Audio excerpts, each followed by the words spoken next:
What's going on, ladies and gentlemen? This is Jared Kalmus of Alabama Audible here with you today.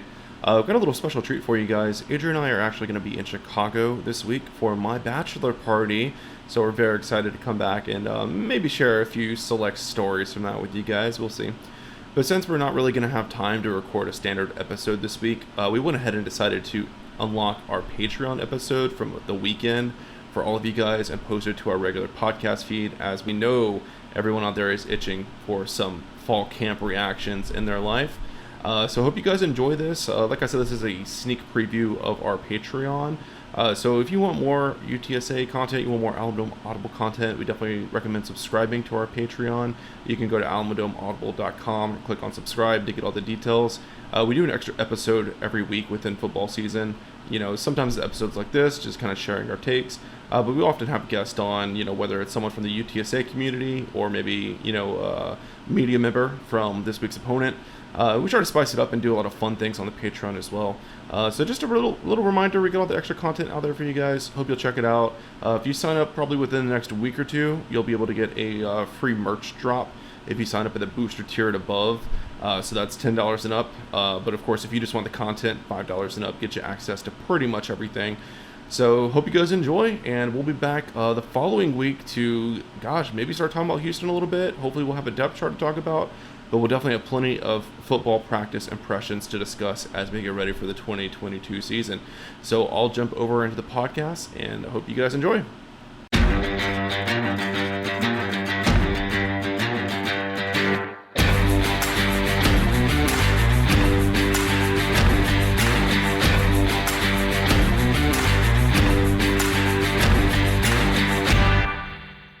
Ladies and gentlemen, welcome to the Inside.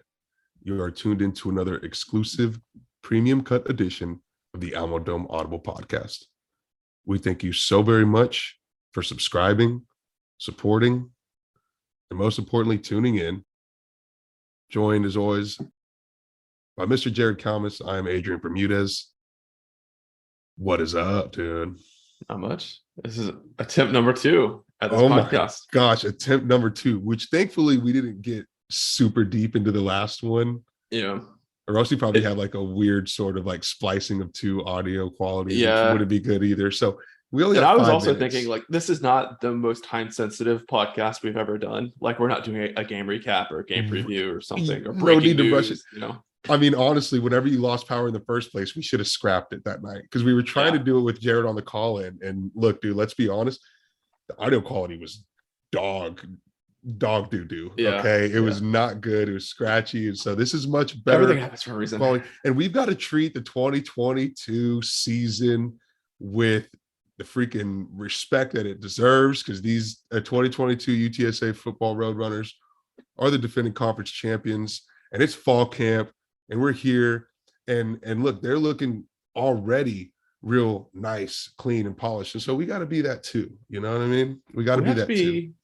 We have to be a Power 6 podcast to match the Power 6 play on the field. That's right. I stand by that. That's right. You damn right we stand by that. And so, yeah, if the quality is not going to be there,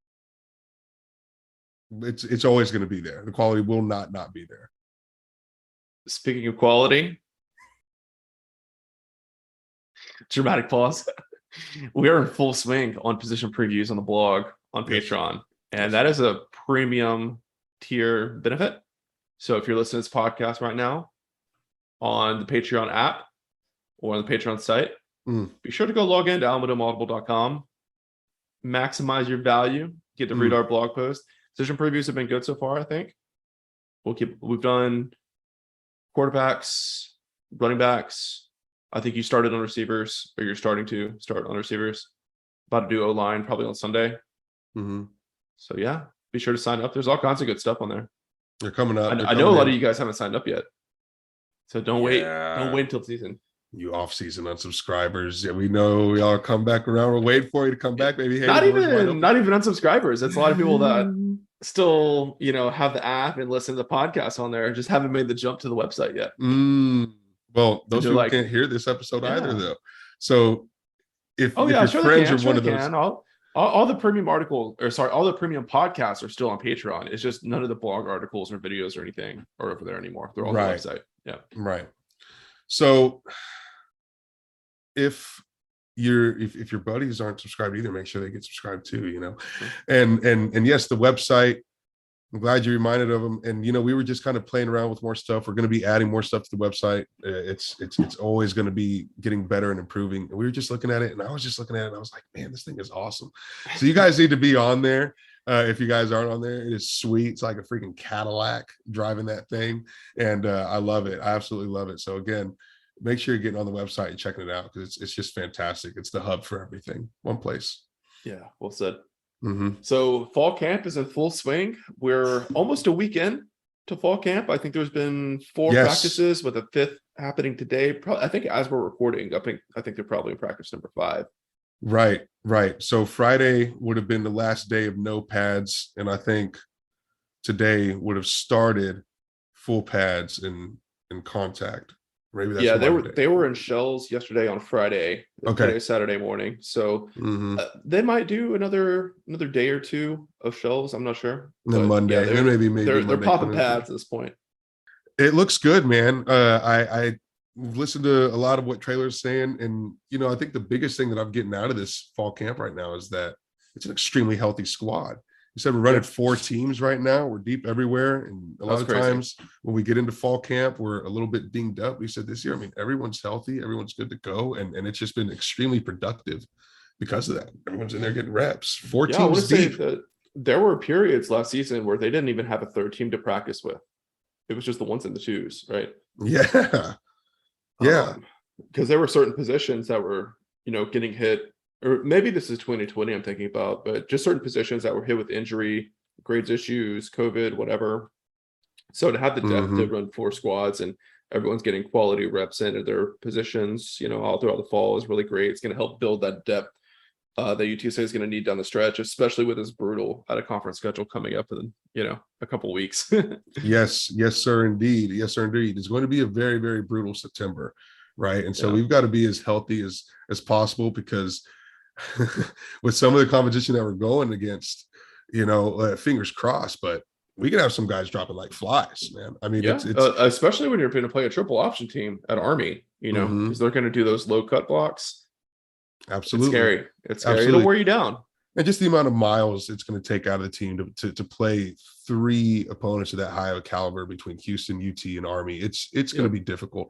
And so by the time we get out of September, regardless of how we're doing health-wise, guys are going to be freaking exhausted, and they're going to be beat up, bruised up, But outside the health, I think another thing that I've picked up on is it's a very, very cohesive and experienced roster. I know there's been a pretty good number of changes on the defensive side, but a lot of the guys that are in there getting reps are guys that were around last season. They just maybe were not in the spotlight because a lot of the super seniors came back and, kind of absorbed a lot of that playing time. So like there's a decent number of transfers, I think, in the secondary, but outside of that, I mean, the roster, the 2 deep is going to be really similar to what it was last year. So, they're not really starting from square one when they start camp, like a lot of teams are across America. But another part of that is they also have been able to keep the coaching staff intact for the most part, and have done a lot of internal promotions. Yep. Right. You look at a guy like Joe Price, coaching the wide receivers, he was the director of player personnel past 2 years. So he knows these guys. He's been around. He obviously knows the system really well because he's in the meeting room every day. So it's very little drop off, for this team compared to last. And I think that's a big hidden advantage in college football is when you have a good winning staff and you can keep them around and you keep your players around, you can really focus on the really minute details and really expand the playbook as well. And the guys are gonna be really comfortable with the system. I think for any team across any sport, right, that's always just sort of been a rule, a golden rule, right? Foundational rule is that familiarity, and that experience playing with one another. It does something for a team that you really just don't get. If you had all the talent in the world put together for their first season, you just don't have that rhythm that exists with guys that have been playing for 3, 4, 5 seasons now together. And there's that is a tremendous hidden advantage, especially on offense. Offense is really, really where you're going to see that shine. And you hear Jeff Traylor talk about it's becoming more of a player-led team, right? And I'm sure that's just because this offensive unit has been working so long together that it's automatic. I mean, there was one point where I think Jeff said he didn't even talk to the veteran wide receivers anymore. Didn't say a word to them. There's no need to. I mean, they're just like automatic. Very few dropped balls, right? So I think offense is where you're going to see that experience, that rhythm just shine between the backfield and the wide receivers and all those skill. It's gonna be a beautiful thing. Yeah, I think both Cephas and Clark had quotes with the media after practice where they were like, Frank got LASIK and he can see downfield better. Unbelievable. He's making quicker decisions. Dude, that was an amazing NIL deal for Frank, to get that LASIK. And then he gets to all season long. Every time he has a big game, he's like, well, thanks to the good folks at the LASIK surgery place. I'm just unbelievable. Go get some LASIK done. Many storylines involved in that, right? Like, that's awesome. First off, the fact that he's able to throw the ball the way that he was with bad eyesight. Now he's got good eyesight. What's that going to do for him? Yeah, the NIL thing. I mean, it's so cool. I think that's tremendous. What is that going to do for Frank's game? The dude can see now. He's never been able to see before. I know, it's wild. Quarterback just throwing back there, and he was pretty dang accurate. So, and even outside of the vision, those receivers also said that like they just have such a great chemistry with Frank at this point because they've been together for so many years now. Yes. That he knows like exactly where they want the ball. He knows like when they're going to make their cuts. He knows how fast they are coming out of those cuts and all of that.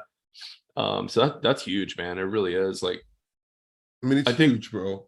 When you evaluate a quarterback, so many times you're like, how strong is his arm? Can he move in the pocket? Yada, yada, yada.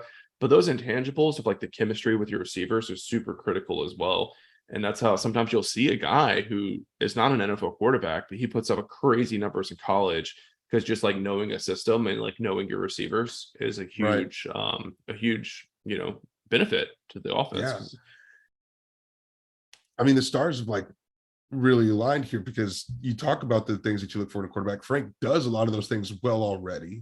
Mm-hmm. You've got this chemistry that you've built with that already existed last year too, right? And so this is, I mean, it really does feel like just this tremendous championship lap, right? Of these guys are really going to be talent wise just off the chain. I mean, performance wise off the chain. I don't want to call it like a Harlem Globetrotter-esque, but all-star-esque, right? It's going to be like a CUSA all-star team watching the CUSA offense. It really will look like that, I think, to a degree. It's going to be reminiscent of, maybe some of those old Stocksville teams of the past and those teams that could really make the scoreboards fly to a little bit. Which they did that last year. They could make the scoreboards fly. And what's crazy too is like when you see like the highlight videos that they post from practice, a lot of the guys making the craziest, most impressive plays are not the big names on the roster.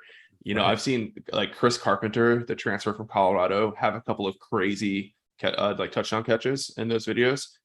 Houston Thomas, the true freshman from College Station, had an amazing one-handed over the shoulder touchdown catch, falling down, unreal, crazy. Down. Yeah, it's crazy. Even if he redshirts this year, obviously he's got a great future ahead of him. He looks super talented. Mm-hmm. And then Dre Spriggs, who is a young receiver from maybe is it Johnson or it's one of the North Side high schools, I can't remember. But he had a really nice touchdown catch as well, right? So like the skill positions are such good shape for years to come, for sure. Yeah, it's fantastic. It really is. But yeah, this will be another year for the great veteran group, the University of Hands at San Antonio, right? That's Sakari Franklin, Joshua Cephas, Decorian Clark. And then don't forget about Tyke. I know. Everyone forgets about Tyke. It's crazy. Yeah. I've had so many people tell me for like the past like 3 years, Tyke's for sure going to transfer. He doesn't get enough balls, but he just comes back and, he does his thing. And he'll have, 3 games where he kind of steps more into the spotlight and plays well. So I hope he has a really big year. At what point Traylor hinted to Frank's connection with that group of guys, particularly those top three that he hinted that it was like Madden-esque, like the game, like video game style. It was like sometimes it's like Madden. So it'll be cool to see that on the field. Now it's like, man, these guys make my job easy. Yeah. That's always such a blessing as a coach. So they also asked him a little bit about 12 personnel, right? Okay. I'm glad you brought that up. Yeah. So could you talk to us a little bit? Yeah. And then he also mentioned, he's talking about tight ends. He's saying, 12 personnel, 10 personnel, do what we got to do. He's talking about both for us here? Sure. So first of all, let me say I had another Nostradamus situation here because all throughout the offseason, I've been saying UTSA is going to move away from 12 personnel. If they were going to stay in 12 personnel like they were in 2021, they would have gone out and get another big body tight end because you can't just Oscar's only one, right? And you can't run a personnel when you only have one guy that fits that position. Of like, Jeff kind of said that. Jeff kind of said that he's the only one with the blocking body that allows for that to work. Right. Yeah. Right. Okay, so 12 personnel. So the numbers, the first number is the number of running backs that are on the field at once. The second number is the number of tight ends. And then you can kind of do the math to figure out how many receivers they're going to be. So when you have 12 personnel, that means one running back, two tight ends, right? So last year, I think something like 60% of UTSA snaps were like Sincere in the backfield as a running back, Oscar or Leroy Watson on the line of scrimmage as the inline tight end, blocking tight end. And then you would have the other one like detached as a receiver, right? In a lot of cases, they had Oscar and Watson both out there as like double blocking tight ends when they were trying to run the ball. But with Watson now with the Atlanta Falcons and their fall camp, Oscar is really the only guy that can really set the edge on the line, right? And you look at the other guys at the position, we just talked about Houston Thomas, like he looks really talented, but he's really small, he's skinny. Dan Dishman played good football last year as a freshman, but he's not really a blocking tight end. He can get the job done, but he's not going to go pulverize guys and mull over them. Then you got Ja'Cory Hyder moved over from linebacker. He's undersized as well. Right. Cameron Cooper, who was like the real big land for the tight end recruiting position last year. He's only 6'2", I think 240, right? So he's decent size, but he's more of like an H-back than like, Leroy and Oscar, who are like 6'5", 250, 270, so right. The personnel, the roster makeup is just different. But then outside of the tight ends too, how much talent are you leaving on the bench? Right, if you only have two receivers out there, because you got three guys that are probably at least borderline NFL talents at worst, and then you got guys behind them. Tyke is as good as any receiver in this conference. You got Power 5 transfer Chris Carpenter. You got Dre Spriggs, who's been balling out. Isaiah Davis is really talented. He's barely played at all, right? So when you have that depth at receiver at that high of level, you want to keep those guys on the field. And you want to do all you can to wear defenses out with having to chase down all these amazing receivers. But also to take it another step further, go back and look at what Will Stein ran when he was the OC at Lake Travis. He wasn't running no 12 personnel, baby. They were spreading them out and flinging that ball around. That's why Lake Travis quarterbacks every year put up 3,000, 4,000 passing yards. Right. Because that's their system. That's their offense. And I think that's what Will Stein's most comfortable in. I want to say that's what he played in whenever he was in college. Yep. And I think it also benefits the run game for UTSA too, because, Sincere's not here anymore. Sincere's more of a power back. Spreading it out a little bit more is going to give some more room to Brendan, Treylon, Kavorian Barnes. Defense is spread out. They can be more elusive. You can run around guys a little bit more when you spread out like that. Yeah. Those elusive kind of backs where they're kind of moving and shaking a little bit. So I like that. I think it works for the team a little bit more, but you're saying that more spread out style, that would be considered not 12 personnel, or we would run that with the 12 personnel because we've got the blockers there. We would want to have two tight ends to run that more spread out style. No, not usually. I mean, sometimes you will have a 12 personnel with a tight end that's lined up as a slot receiver. So that is common, but for the most part, you're going to be an 11 or 12, or sorry, 11 or 10. 10. So you there are 4 receivers or 3 receivers in those. I see. And, Traylor mentioned a couple of times Dan Dishman's name, and then he actually said, like, Dan's got to keep him coming. It sounded like he has these expectations for Dan this season, and it sounds pretty firm. Right, like with his expectations of Dan, like he's expecting him to be not just a contributor, but an impact player to a degree. I think so, man. He looked good last year, and you can tell in the videos they haven't updated the height and weight for the roster for the guys that are returning, but you can tell that Dishman's put some muscle on. He looks quite a bit more stout in pads this year than he did last year, I think. Nice, very nice. But to your point, though, that is interesting that Traylor is like kind of been calling guys out a little bit, not in a way to like tear them down or anything, But I noticed that I was reading JJ's practice report this morning from the last practice, and Yeah. Traylor said like he called out Ronald Gurley, and he was like, he's shown flashes where he looks really good, but we need him to be a lot more consistent if we're going to count on him to play snaps on this defense. Mm-hmm. And I think that's good, because if I'm Ronald and I read that quote on JJ's site, I was like, okay, like coach has expectations for me, right? Yes. And Yeah, he absolutely. thinks that I can do it. I just got to keep working and getting better, right? Right. So it's like Absolutely. a challenge. It's more of a A challenge than a challenge. It's put a down. challenge. It's a way Yeah. to do. Well, here's what's happened is that the culture's been built and these expectations have been set. And now that the buy-in has happened and the proof has been in the pudding, now it's 2 years in. Now he's kind of earned a bit the right to kind of put these expectations on players and to do it in a more public fashion, right? Yeah. And in a respectful way, and in a way to be like, hey, this is a guy that I see something in, right? And so we have expectations for him, and you guys keep your eyes on him too, because I think he's going to be an impact player.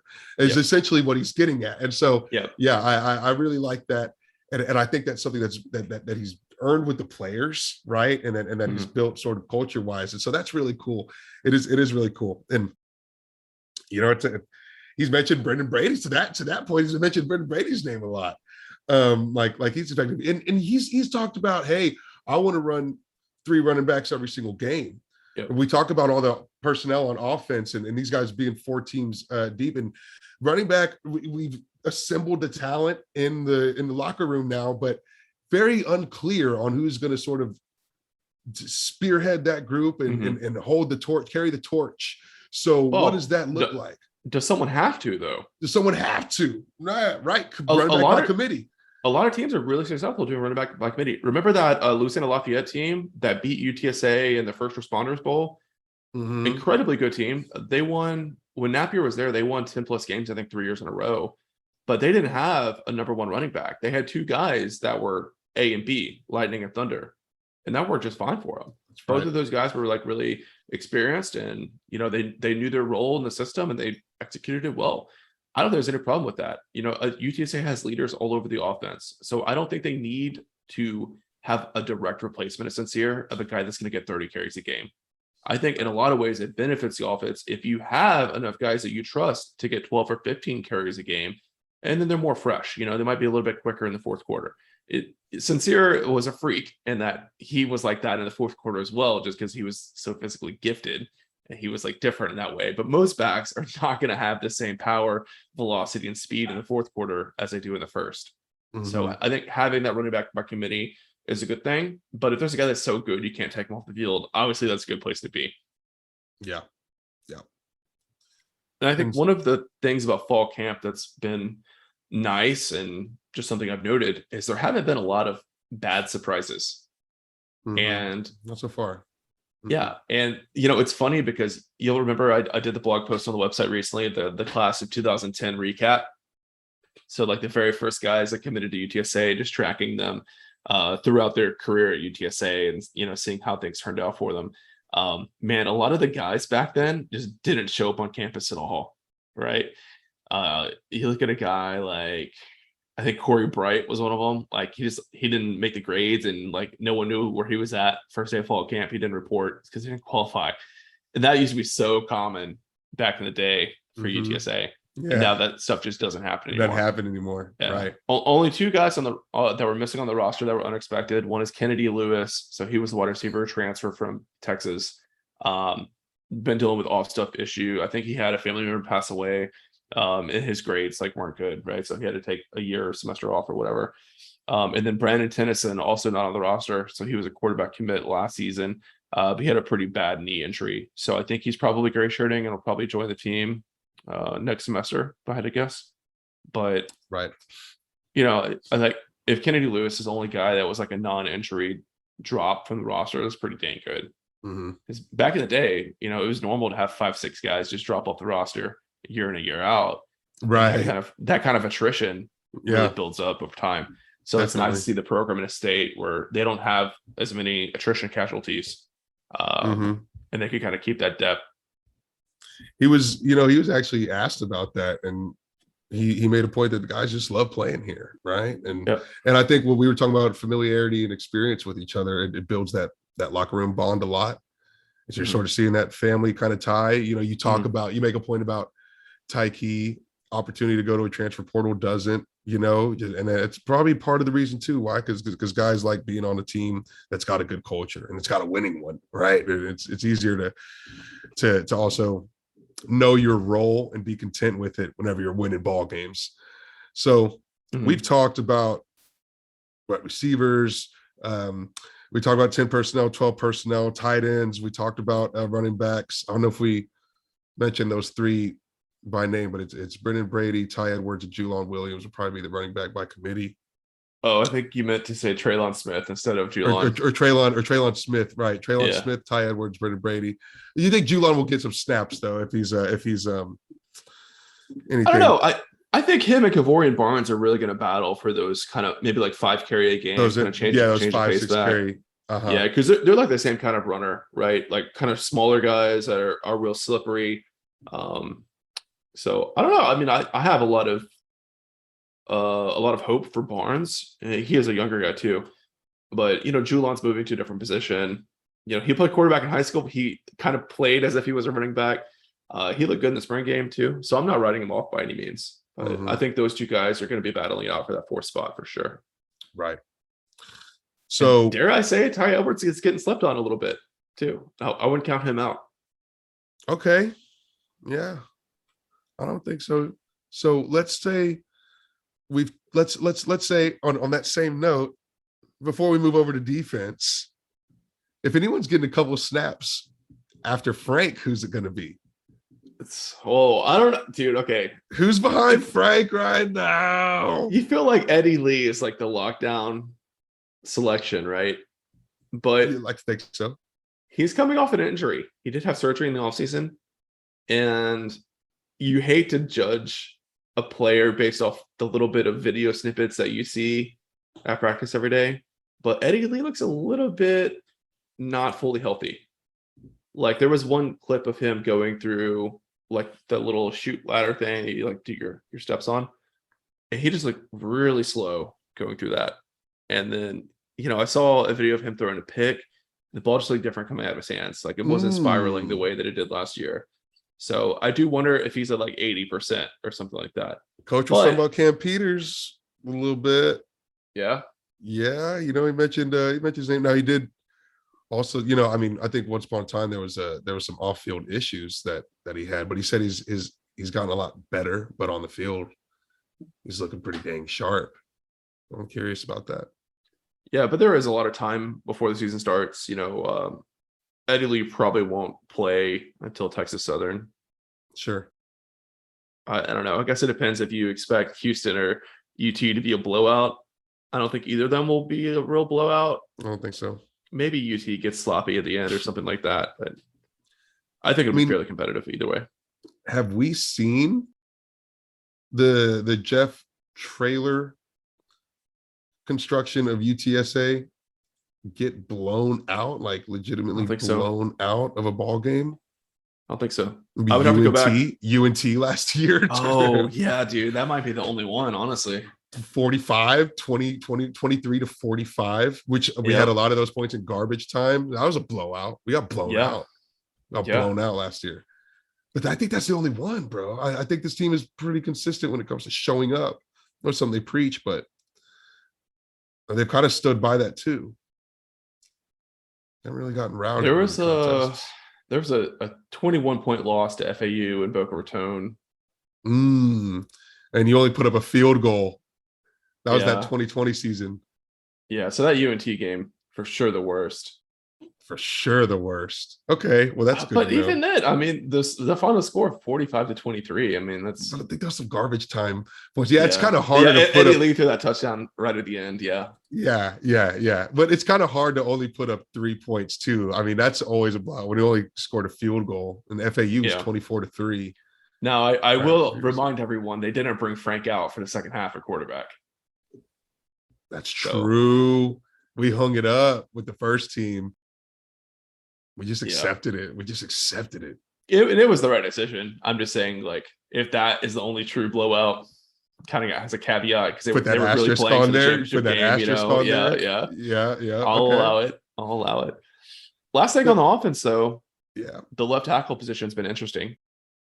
Ernesto Oh Almaraz. yeah. Oh yeah. Yeah, I think Ernesto Almaraz finished the spring as the starting left tackle, which I always thought was kind of weird, right? Like he, to me, doesn't look like a left tackle.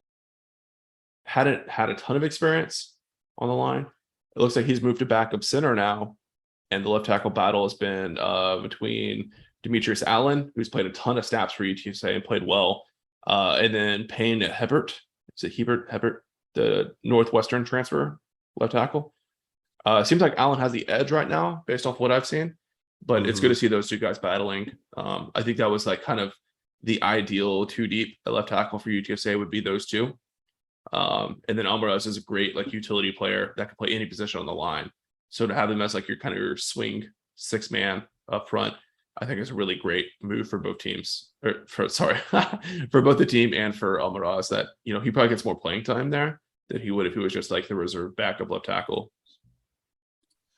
And you like both of those names that are battling it out, right? I don't really, I don't know. know anything about Payne Hebert, right? Because he didn't play like at all at Northwestern. Like Okay. there's no film of him that I've been able to find. Yeah, okay. I mean his high school film looks okay. I mean, to me, like I watched that film, I'm like, wow, that guy ended up at a Big Ten school. Was kind of surprising to me. But okay. Northwestern has a really good development program. They keep guys around. They put them in the NFL, right? They might not win a ton of games in the Big Ten division they're in, because it's a really tough one. But they do develop players well. So I think there's a good chance that he's a pretty solid option at left tackle. I haven't seen him myself, so I don't know what to expect. Okay.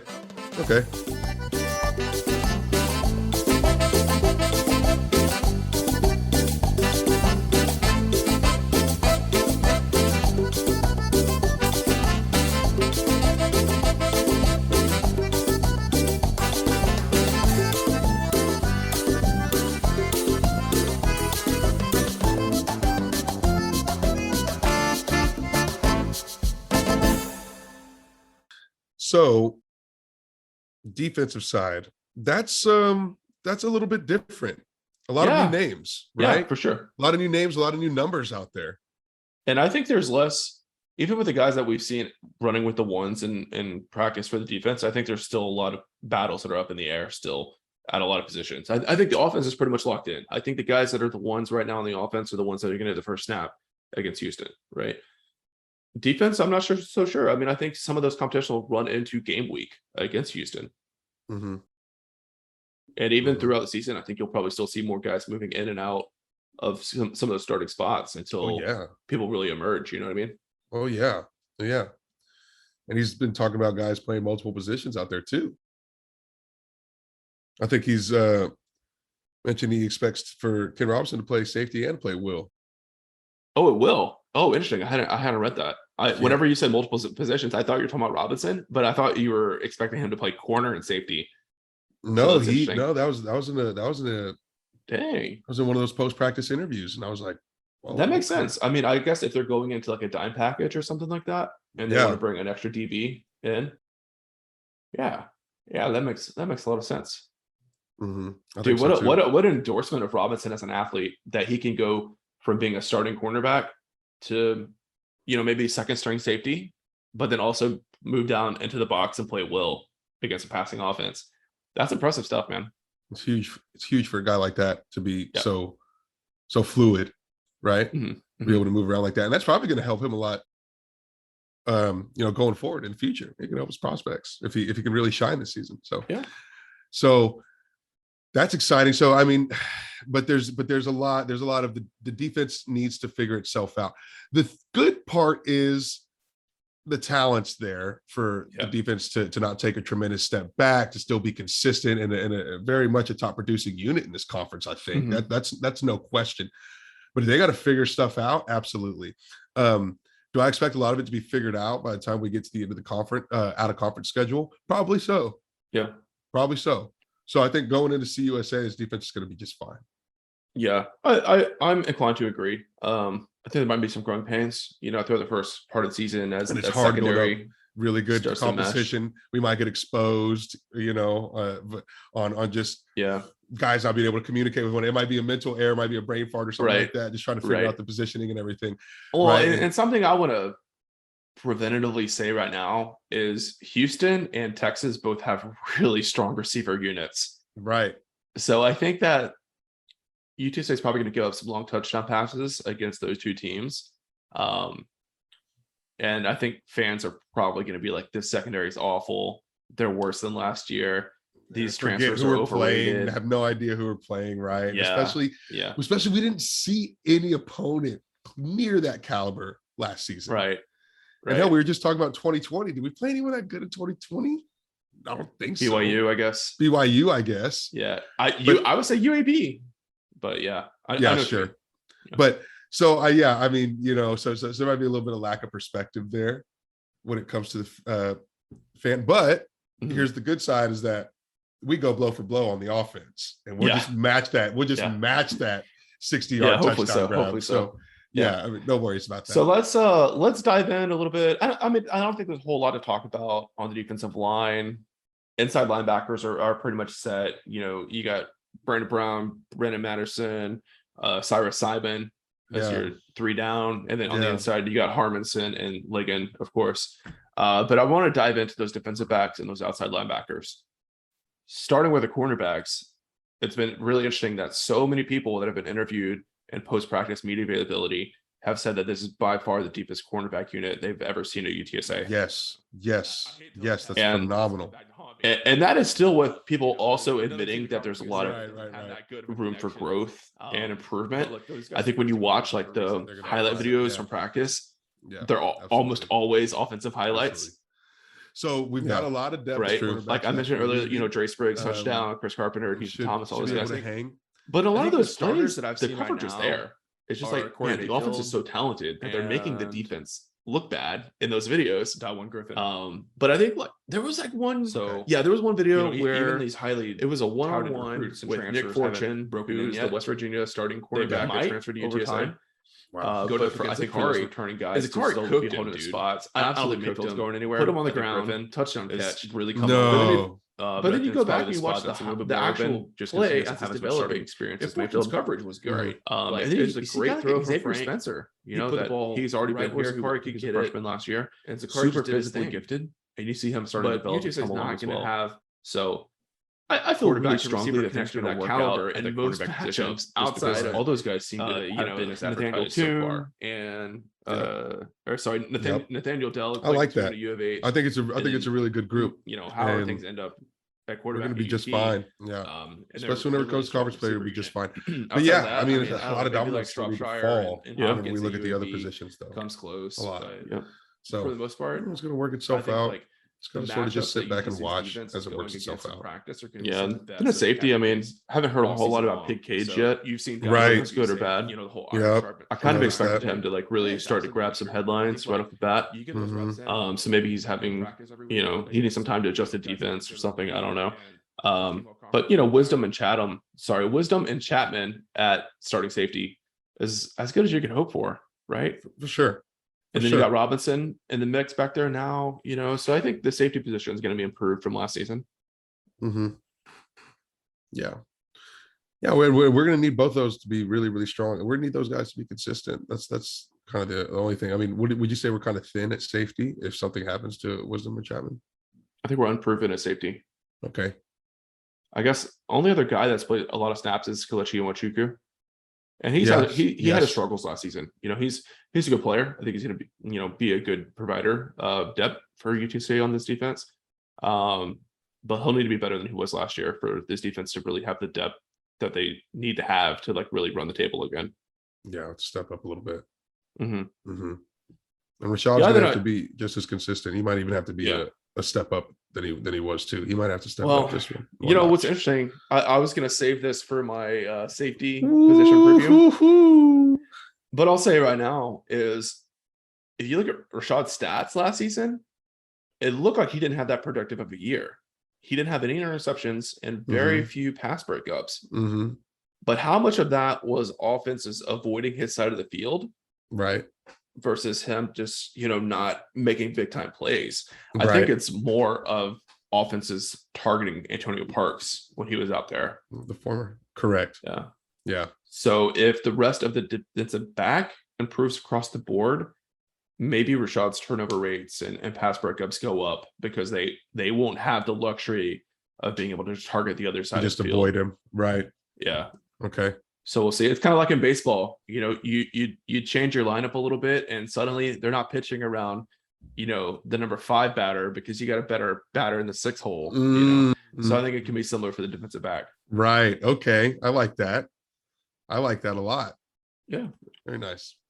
Well, anything else that's caught your eye through camp as far as, standout players or guys that haven't seem to have made a standout yet that kind of surprised you? No, not necessarily. I've just been kind of just paying attention to everything that I've been hearing. I don't know if I've been like surprised or not surprised by a lot. I think just because of just, we offensive wise, we sort of know what to expect. And I think that's sort of remaining status quo. And defense is more of a sort of wait and see. So I'm just kind of keeping everything open there, but nothing anywhere. I will agree with you on the Pig Cage thing. Thought we maybe hear his name a couple more times, but I haven't seen it too much. Well, it's been really nice. It's been really nice that we haven't heard about injuries and we haven't seen any guys on the sideline in pictures and videos.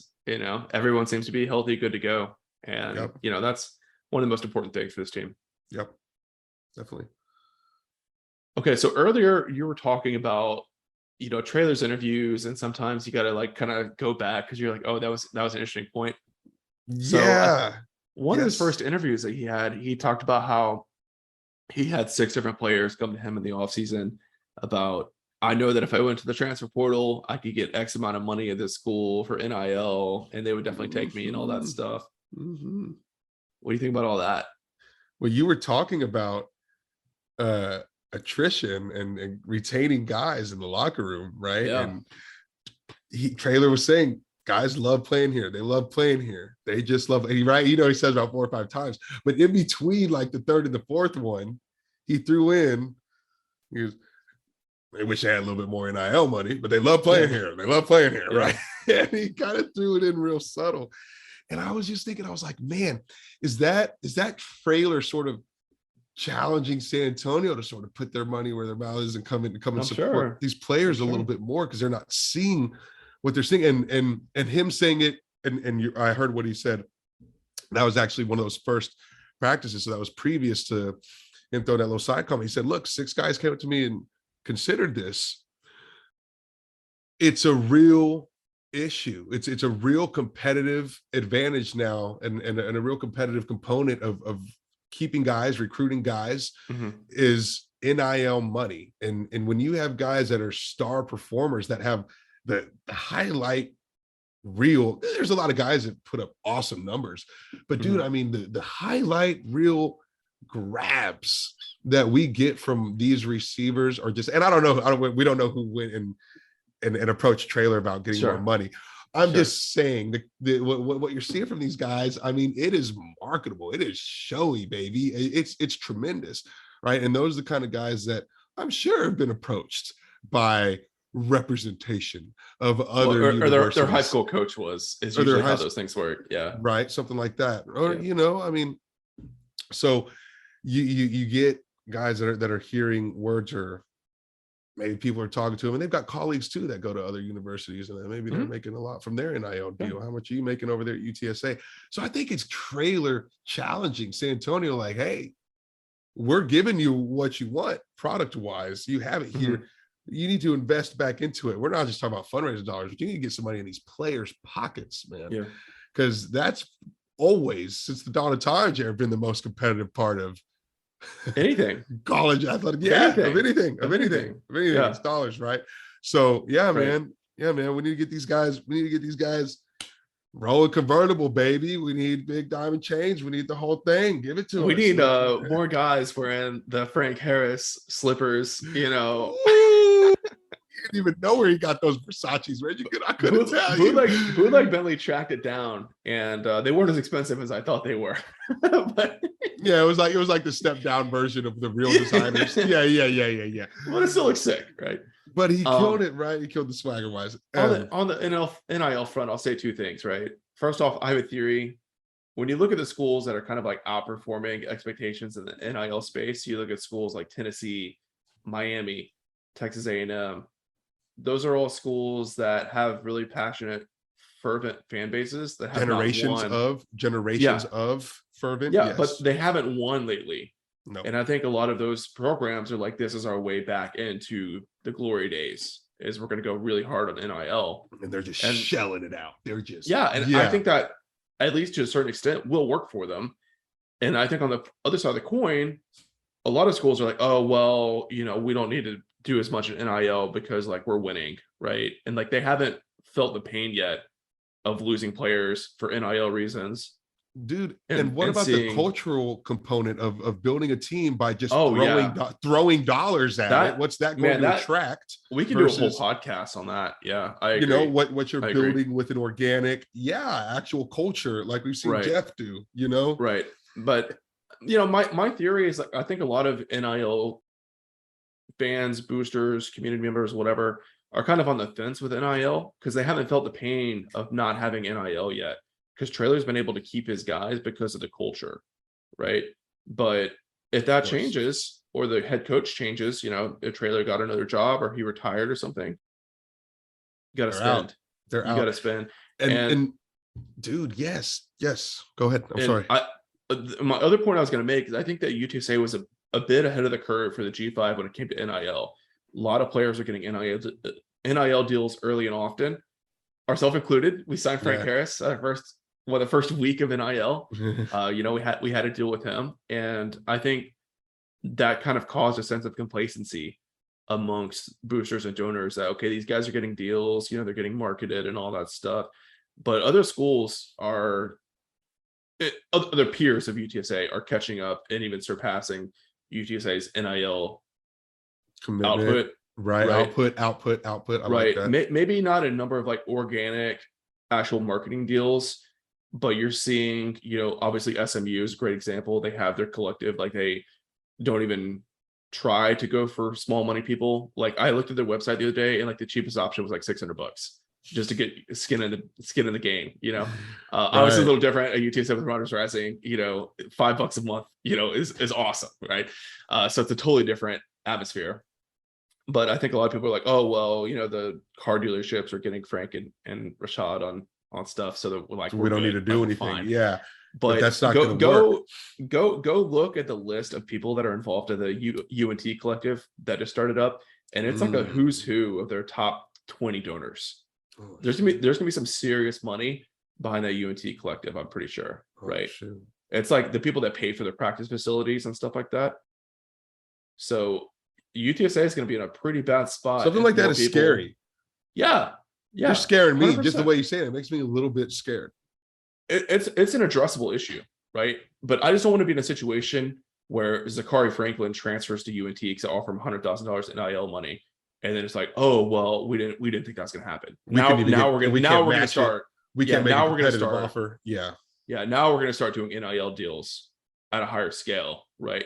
After we get the reality check. Right. Don't wait for the reality check. If you're on the fence, jump in now. Like UTSA has the infrastructure to support this. Runners Rising is great. I know I'm biased because I'm involved with it, but I'm really proud of the work that everyone over there is doing. And, they're only scaling up, right? But UTSA doesn't have a lot of millionaire donors, right? We need a lot of people to give what they can give, and that's going to add up. And I think that's a lot healthier, more sustainable model than a lot of these like mega booster collectives that are probably just 3-4 dudes just shelling out big checks, right?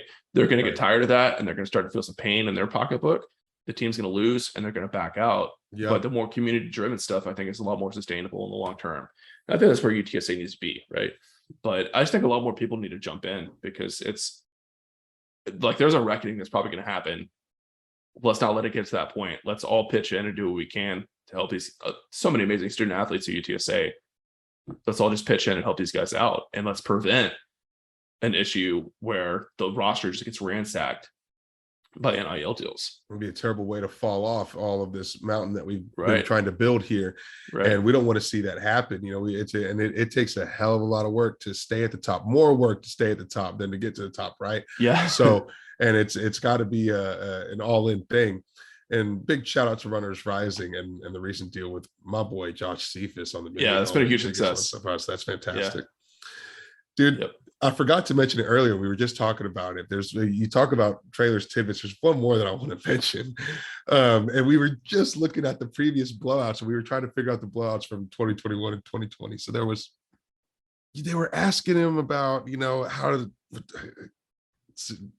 I can't even remember what the question was, but, you know, I guess something about the attrition and something about all the guys being healthy and all the guys doing good and expectations, I think.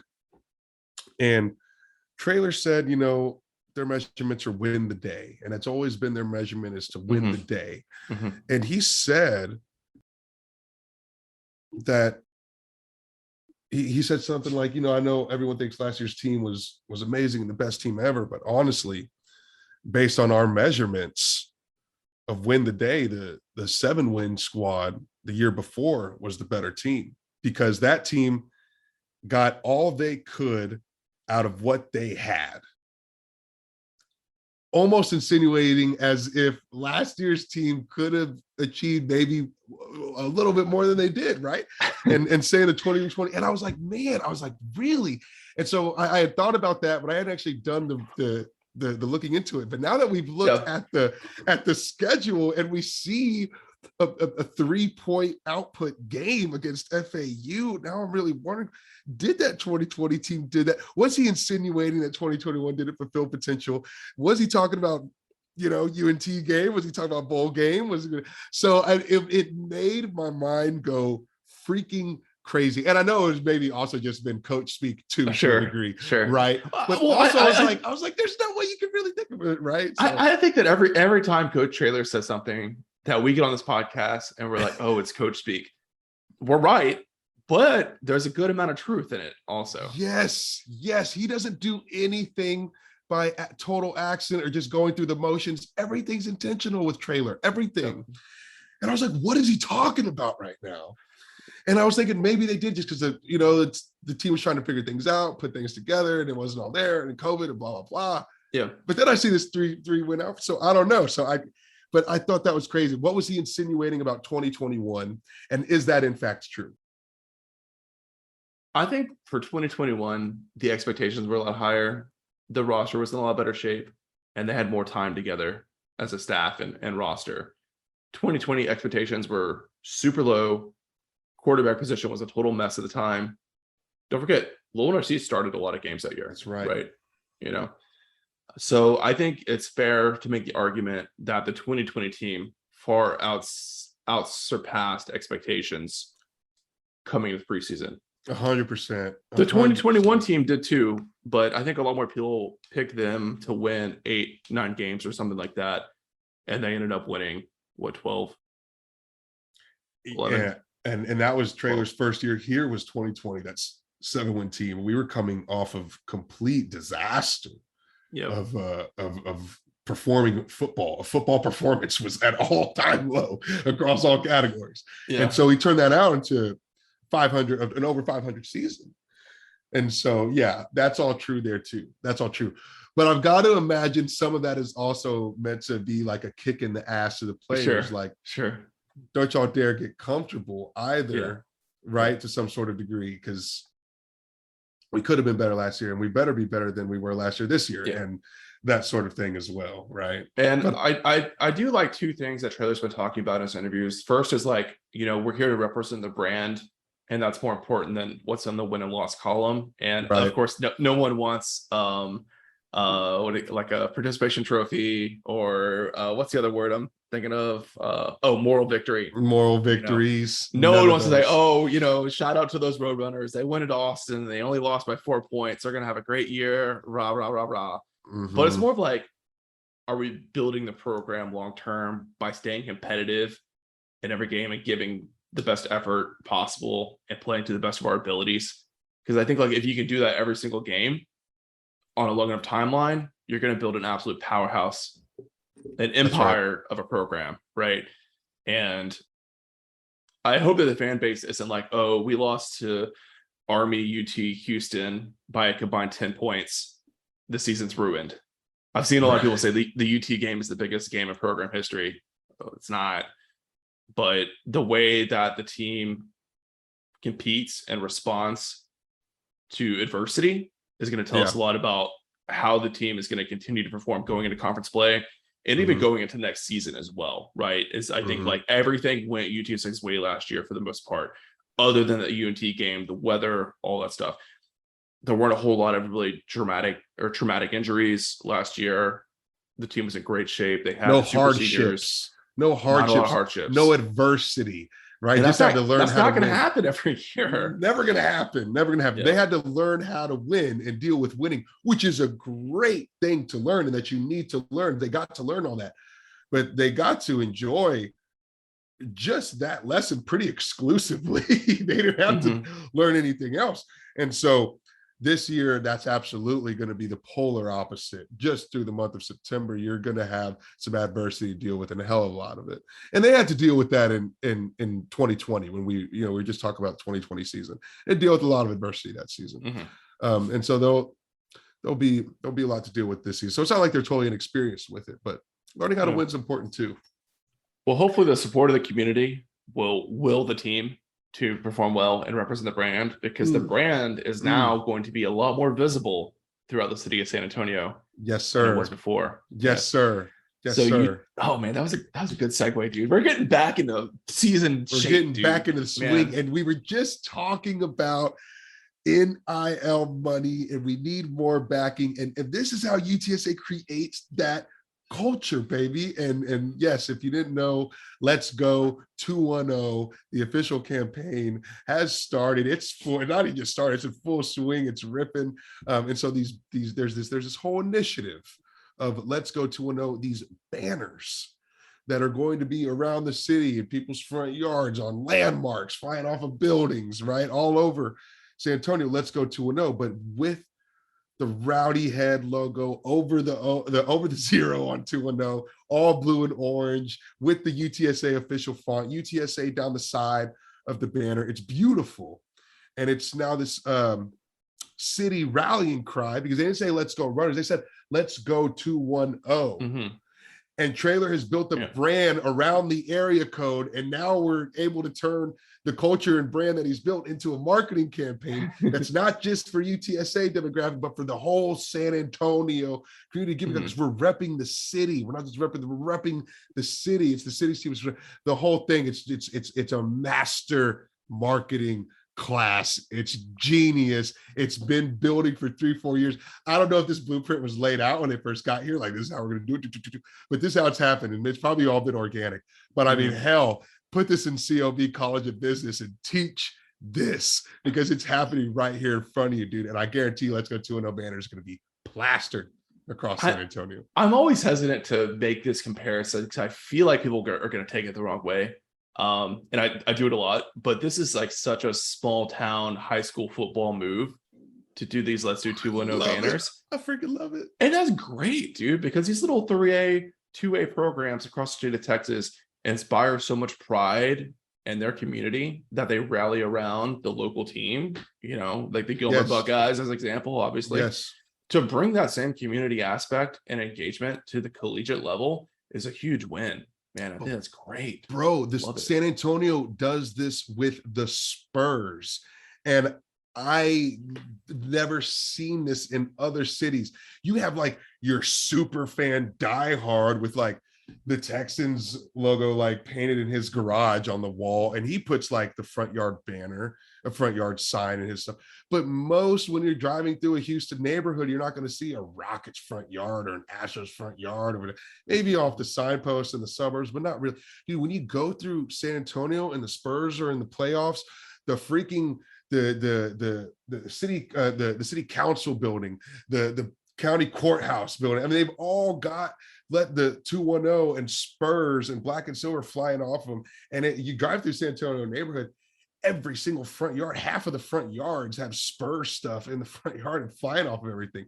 So San Antonio does this already. They do this with the professional team. And so it works here. And yeah, sure, to another university and to looking at college scale, yeah, it is a bit like a high school, small town, Texas high school type of move, Friday Night Lights style. But it's also that San Antonio kind of already does, and something that city really, really like rallies behind. I mean, how many damn cars have the Spurs flags flying off of them whenever the Spurs get into the playoffs? Yeah, and I'll say too, I think this is something that UTSA did a really good job of in the early years. Like when Jim Goodman was running marketing for UTSA athletics, you would drive around Loop 410 in 2011, and like so many like electric signs of lawyers' offices and stuff would have like, you know, go Roadrunners or your like, town, your team, right? Right. That campaign was a huge success, and it kind of got dropped, you know, I would say like from like 2013, 2014 on. Yeah. Yeah. So it's great to finally see UTSA re-engaging as like the premier college athletics entity in the city and representing more than just the UTSA community, and like really trying to engage the whole city is amazing. What else happened around that 2013 time? Anyways, so it's great to see how that's evolved. It's kind of like a new rendition of it. It's an evolution of that your town, your team, and it's 210. Yeah, I think it's fantastic. I mean, pretty soon we're gonna have like straight West Siders getting 210 tatted like they do now, but in the UTSA font right there. Okay. Can I pause you? I want to ask your opinion about this, or if you have an opinion. The whole 210 versus 210 thing. I have always said 210 when pronouncing the area code, but I've recently learned that a lot of people say 210. I can't believe you just dropped this bomb on me. We could spend a whole freaking podcast episode on this, but Sounds like it. I was quite ignorant. Because like when I lived in San Antonio, I only lived around UTSA. You know, I had so much time. And so, dude, I think this is a demographic thing. Yeah, I think it's a generational thing. Conversationally, sure, maybe like if you're giving someone your number, right? 210 and da, da, da, da. But here's what I fall back to: Countdown City. Yeah, and so if we call it Countdown City, we have to address it as 210. Because if we say 210, we can't also call it Countdown City. If you're going to call it Countdown City, you must address it as 210. You can't have both. Yep. And so I think that's a big part of it. But I mean, whenever you throw it up, 210 maybe, but I think you can say 210, right? Sure. But I don't know. I think conversation, I think generation, I think back in the day, a lot of people probably said 210. Yeah. So I was talking to one of our Patreons, Boss Man Don. I think a lot of people are familiar with the Boss Man. But he grew up in Judson. He played for Converse Judson. But now he lives, I think, like in Alamo Ranch. And he was saying when he was growing up, it was all 210 in Converse, right? But then when he moved, got older, started a family, runs a business, now it's 210, right? Out there on the Northwest side. So I do think that it's a demographic thing. Yes. But I don't know. Do you think like really embracing 210 over 210 is going to alienate people, or is this like no? Call I think what you want kind of deal. No, I think that's nonsense, because either way, it's still the same numbers. So like in Houston, we have this tremendous issue that I really have a problem with. The city's initials. Oh my God! Don't say it. Don't even say those three letters. It's not HTX. That's Austin. That's ATX. That's that 512 Austinite. Parasite, whatever, that have come here and leached. It's HOU. The city's initials are HOU. If you ever watch any Houston sports team play, the scoreboard on the bottom of your screen is going to say HOU.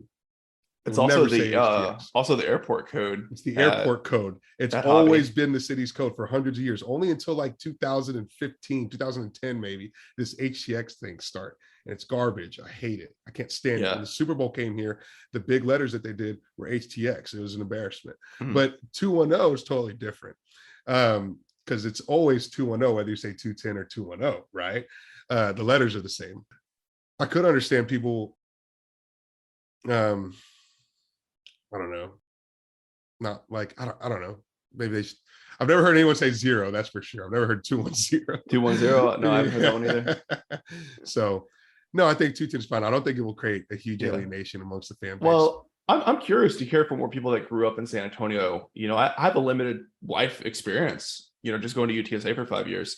So Yeah. hop in the comments and let us know your thoughts on 210 versus 210. I don't feel fully qualified to speak on it. Adrian, no offense. I don't think you are either. You didn't grow up there. Nope. So I want to hear from the locals, right? So let us know what you guys think. Yeah, I think Countdown City there's got a good argument. Also, Yeah. if we're gonna say 210, do we have to combine the culture pillars? They got to be 210 now, baby. It's got to be 3 separate points to the triangle. Yeah, three digits for the three.